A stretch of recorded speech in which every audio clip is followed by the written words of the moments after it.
నమస్కారం. ఈరోజు మనం మాట్లాడుకునేది కుబోటా 4201 గురించి, పవర్ మరియు మైలేజ్ గురించి.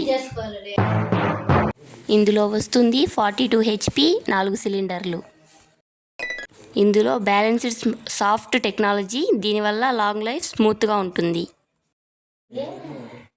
ఇది భారతదేశంలో మొదటిసారిగా వచ్చింది సింక్రోమెష్ గేర్ బాక్స్తో.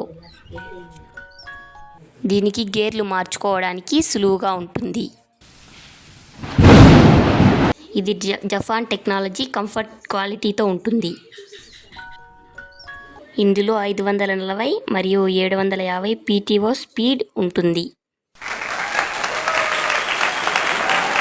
దీనిలో ఆయిల్ బ్రేకులు ఉంటాయి, దీనివల్ల ఈజీగా వాడుకోవచ్చును. ఇందులో డీజిల్ ట్యాంకు 60 లీటర్లు వస్తుంది. ఈ ట్రాక్టర్ వేరే ట్రాక్టర్ అన్నిటితోనూ పోలిస్తే చాలా మెరుగ్గా ఉంటుంది. 5 సంవత్సరాల వారంటీ ఈ ట్రాక్టర్కు ఉంటుంది. ఇది పవర్ఫుల్ మరియు టెక్నాలజీతో చాలా బాగుంటుంది.